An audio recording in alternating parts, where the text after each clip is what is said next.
Should I be a nice guy? Pedro is asking.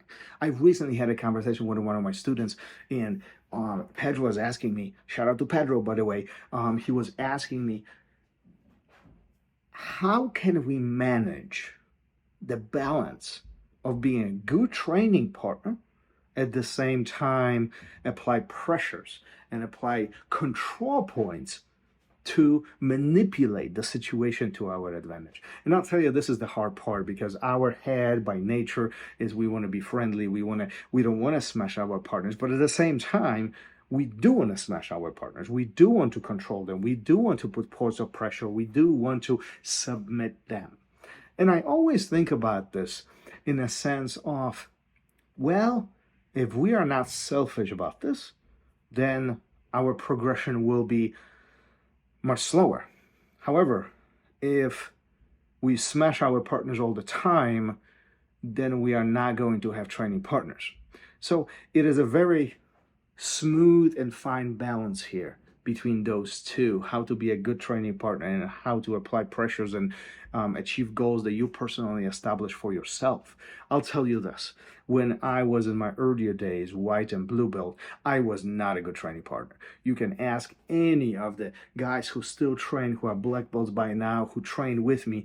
I was a jerk. I trained hard, I trained all the time, and I trained truly to submit, to finish, and I was not the most gentle guy in the academy. And unfortunately, or maybe fortunately, that has developed some habits which made me more aware how to be a good training partner. And today I really embrace the fact of taking care of your training partners, taking care of your peers, and being really phenomenal support for them, because they need to learn. If they learn, you are learning as well. So how do we do this? Listen, number one point of acknowledgement is the simple fact that we're here to learn. We are here to learn Jiu Jitsu, and Jiu Jitsu is a physical contact sport. The objective of the time is to escape and then control and then attack.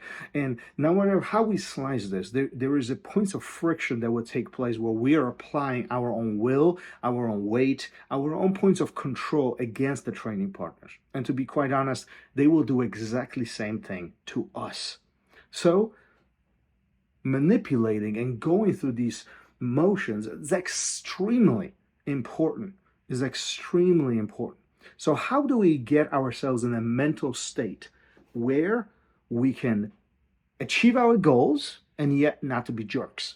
Well, one, clear communication with our partners. Listen, you are in my academy. I embrace this all the time. I continue talking to my students constantly. Your partner is the most important part of your training. If you have no partners, you can't train, and then life sucks. So let's embrace this. Let's get good with our training partners. Let's get friendly and really take care of them. At the same time, we shouldn't give them easy roles. We shouldn't give them easy training, because ultimately they are learning too. And we are dead fish.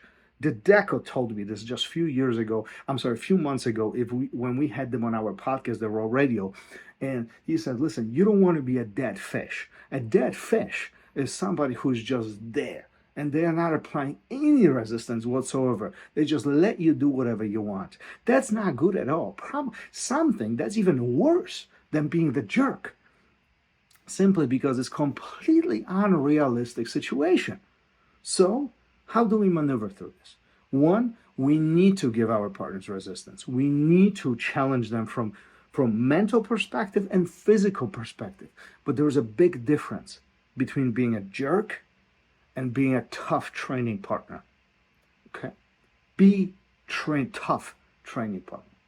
Put obstacles in front of your partner. Put challenges. Challenge them physically and mentally. At the same time, communicate. You know when you got it. They know when you got it. When the submission is in play, there's no need to crank it. There is no need to be a jerk. There's no need to smash past the point of discomfort. There is no reason to hurt your partner. Think about it always this way. If your partner is unable to have a next roll because the way how you rolled right now, you messed up. ultimate goal here is to challenge our partners, push them to the limit, but never push them to the point when they are unable to return. Take care of your partners, take care of yourself, and continue learning together. See you on the mat. Peace.